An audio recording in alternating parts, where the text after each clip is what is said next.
Misalnya begini, ini terakhir percontohan saya fikih, nanti dikaji sendiri. Ada seorang A'rabi, Ja'a A'rabiyun, ini di hadis sahih diulang-ulang di semua Al-Kutubus Sittah ada peristiwa ini.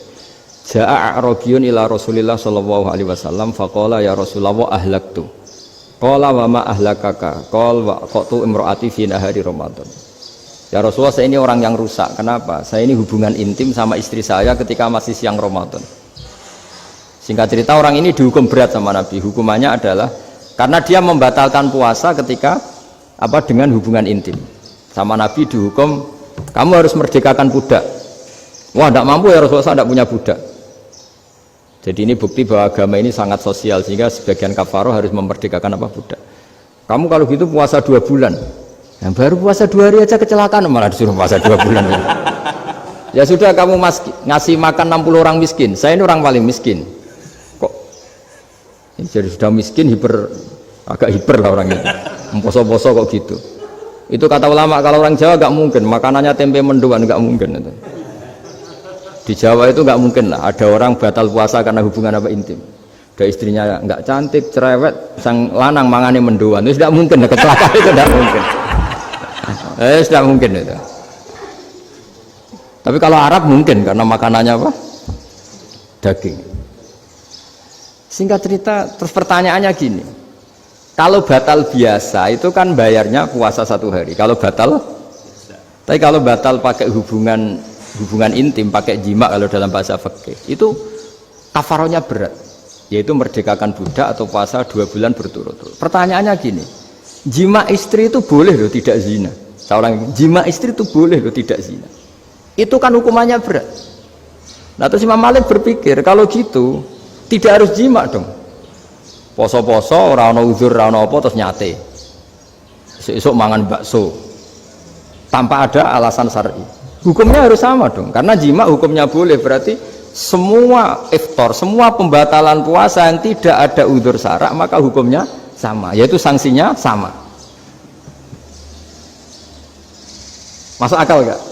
Masuk akal dalam mazhab Imam Malik. Dalam mazhab Syafi'i enggak. Mulai dulu jima itu beda. Kayak mertamu nih gone wong, mangan iku oleh, tapi nak nggo bojomu mbok jima niku wis nemen ngawure lah. Tetep beda dari Imam Syafi'i, pokoknya beda, jima sama makan itu beda. Lah ya, terus setelah itu terus ada pertanyaan, bagaimana kalau makan dulu baru jima? Ribet kan? Makanya itu sampai dibabkan Kitabul Khilafil Fiqhi, bab merekayasa fikih. Makanya itu perdebatannya orang Hanafi sama Imam Syafi'i juga sama. Ada orang jam segini lapar sekali, kalau langsung makan kan kena sanksi.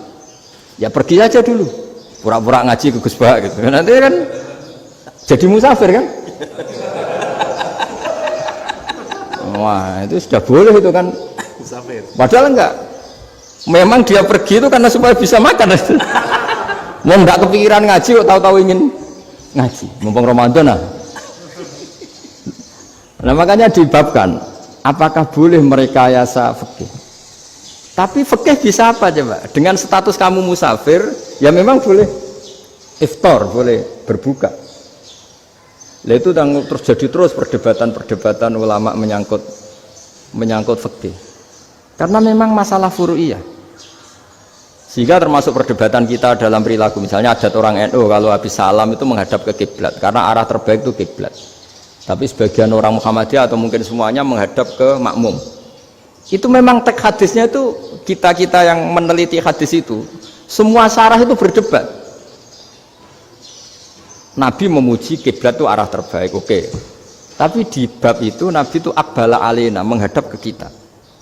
Lalu pertanyaannya, kenapa menghadap ke kita? Ada mengatakan karena Nabi memang punya tradisi kadang ngendikan. Ya tentu dulu istilahnya tidak kultum, nggak ada istilah itu dulu, 7 menit itu nggak ada. Tapi ada ulama yang analisis begini, termasuk kitab Fathul Bari. Nabi itu tokoh sentral, taruh lagi Nabi itu tokoh sentral. Ini kata kitab Fathul Bari, bukan kata saya. Nah, orang-orang yang imamu qaumi, orang-orang yang jadi imam di daerah masing-masing, tetap kalau sholat itu ikut Nabi. Ikut Nabi, setelah salam langsung pulang. Jadi sebetulnya salam langsung pulang itu ada sejarahnya, karena dia mau jadi imam di daerahnya. Nah, Tidak kebayang kalau Nabi itu madhep kiblat. Kalau Nabi madhep kiblat, orang yang masbuk yang barusan datang pasti langsung usolli misalnya fardhu isya'i misalnya. Terus makmum Nabi, padahal Nabi sholatnya sudah selesai. Jadi intinya gini kata Fathul Bari, imam setelah salam itu harus bikin gerakan atau omongan atau apa saja yang menunjukkan kalau sholatnya selesai. Di antara gerakan itu adalah beliau harus menghadap ke hadirin atau menghadap ke utara atau apa saja yang penting menunjukkan kalau sholat ini sudah selesai. Itu fikih. Jadi fikih itu cara menganalisis itu memang unik. Karena kalau Nabi tetap seperti itu, posisi pancet seperti itu, maka orang yang baru datang mengira Nabi masih sholat. Nah, pertanyaannya kalau mereka sudah takbir, malah sholatnya tidak sah. Kenapa tidak sah?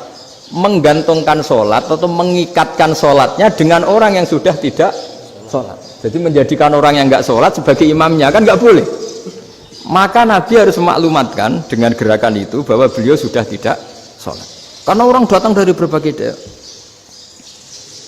Jadi nganalisis fikih, fiqhul hadis namanya. Itu ulama itu mau tidak mau debat. Karena pertanyaannya itu kenapa? Ya memang mau apa? Karena yang namanya sosial itu yahtamilu muhtamilatin, ada sekian kemungkinan.